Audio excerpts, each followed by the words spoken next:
رمضان المبارک کی بنیادی تیاری جو ہے وہ دو ہے سر، جو عام دنوں میں نہیں ہوتا ہے۔ ایک روزہ رکھنا، دوسرا تراویح پڑھنا۔ ورنہ آپ عام دنوں کو اٹھا کر دیکھ لیجئے، اس کے اندر ہر چیز پایا جاتا ہے۔ سچائی کا حکم ہمیشہ ہے، جھوٹ سے اللہ تعالیٰ نے ہمیشہ کے لیے روکا، انسان کو دھوکہ دینے سے ہمیشہ کے لیے روکا۔ ہر چیز میں رکاوٹ پہلے ہی سے ہے، لیکن اللہ کے احکام کو پورا نہیں کرتا، لوگ نہیں کرتے ہیں، تو اس میں ہماری غلطی ہے، ہماری کمی کوتاہی ہے۔ دو چیز ایکسٹرا جو آتا ہے، جو ہمارے ذمہ آتا ہے، وہ ایک تراویح ہے، دوسرا کیا ہے؟ رمضان المبارک کا روزہ رکھنا۔ تراویح جو ہے اس کے اندر ہمیں بہت زیادہ فائدہ ہے۔ اللہ تعالیٰ نے تراویح کو اس لیے اللہ تعالیٰ نے ہمیں تراویح اس لیے دیا تاکہ ہم اس کے ذریعے قرآن کریم کو سن سکیں۔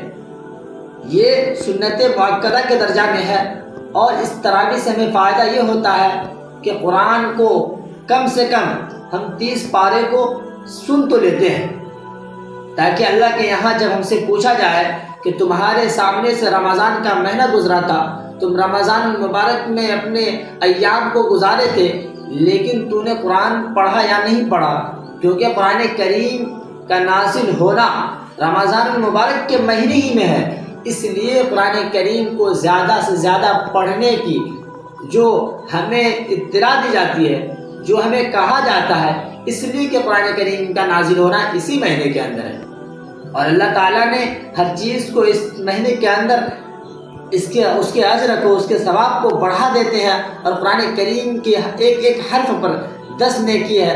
تو بتائیے، اگر قرآن کریم کے ایک حرف کو ہم سنتے ہیں، وہ بھی رمضان المبارک کے مہینے، وہ بھی تراویح کی نماز میں، تو اللہ تعالیٰ ہمیں کس چیز سے نوازے گا، آپ ہی اندازہ لگا سکتے ہیں۔ اسی طرح دوسری چیز کیا ہے؟ روزہ رکھنا۔ تراویح کی تیاری ہم کس طرح کریں گے؟ عام دنوں میں ہم سے نہیں ہو پا رہا ہے، اس لیے ہم رمضان المبارک سے پہلے ہی اپنی عادت بنا لیں کہ ہم کم سے کم نوافل نماز جو ہے ان کی ہم پابندی کریں۔ اس کے ذریعے ہمارے اندر آٹومیٹک ایک ہیبٹ بن جائے گا، اور تراویح کی نماز بآسانی ہم پڑھ سکتے ہیں۔ اور بہت سے لوگ ایسے ہوتے ہیں کہ پورے رمضان المبارک کو گزار دیتے ہیں، لیکن قرآن کریم کی تلاوت نہیں کر پاتے ہیں، تو اس کے لیے اللہ کے یہاں ایک تو سوال یہ بن سکتا ہے، اللہ کے یہاں ایک جواب تو یہ بن سکتا ہے، اے میرے مولا، میں نے قرآن کریم کو، پورے قرآن کریم کو تراویح کی نماز میں تو سنا، آپ ہی کا تو کہنا ہے قرآن کریم کا پڑھنا اور سننا دونوں ثواب ہے، تو میں نے ایک کام کو پورا کر دیا۔ ان کے لیے ایک مسئلہ بن سکتا ہے۔ دوسری چیز ہے روزہ رکھنا، جو عام دنوں میں نہیں ہوتا ہے، وہ نفل روزہ ہے۔ اس کے اندر اللہ تعالیٰ نے ہم پہ کوئی ذمہ داری نہیں دی، آپ رکھتے صحیح، نہیں رکھتے کوئی بات نہیں، لیکن جب رمضان مبارک کے مہینے میں آتے ہیں تو ہم پر فرض ہو جاتا ہے، ہم پر لازمی ہو جاتا ہے کہ ہم روزہ رکھیں۔ اگر نہیں رکھ سکتے ہیں تو اس کے لیے بھی دوسرا راستہ نہیں ہے، اگر آپ استطاعت رکھتے ہیں تو روزہ رکھنا دوسرا فرض۔ دوسری چیز جو بڑھوتری ہوئی رمضان مبارک کو، روزہ رکھنا۔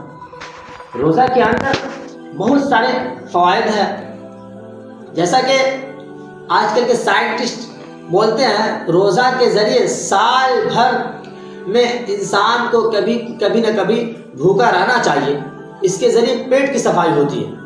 اور بھی فائدے ہیں، اللہ کے نبی نے جتنے بھی کام کا حکم دیا، ہر ایک کے اندر فائدے ہی فائدے ہیں، اور روزہ رکھنا ہم پر لازمی ہے۔ اس لیے اس روزہ کی تیاری اللہ کے نبی علیہ الصلوۃ والسلام شعبان کے مہینے سے کرتے تھے۔ اللہ کے نبی علیہ الصلوۃ والسلام کی زندگی کا آپ پورے طور پر اس کا محاسبہ کر لیں، ان کی سیرت کو کھنگالیں، تو آپ کو پتہ چلے گا کہ اللہ کے نبی علیہ الصلوۃ والسلام پورے سال میں رمضان المبارک کو چھوڑ کر شعبان کے اتنا روزہ کسی بھی ماہ نہیں رکھتے تھے۔ اصل میں وہ اللہ کے نبی علیہ الصلوۃ والسلام شعبان سے ہی روزہ رکھ کر کس کی تیاری کرتے تھے؟ رمضان المبارک کی تیاری کرتے تھے، تاکہ اس کے اندر رمضان المبارک کے اندر ہم سے فوت نہ ہو پائے روزہ۔ اس لیے ہم ابھی سے شروع کر دیں روزہ رکھنے کا، اپنے اندر عادت ڈالے روزہ رکھنے کی، تاکہ اللہ کے احکام کا جو ہم پر فرض کیے گئے ہیں اس کو بآسانی ہم بھوکے رہ سکیں اور اللہ کے احکام کو پورا کر سکیں۔ یہ دو تیاری ہے۔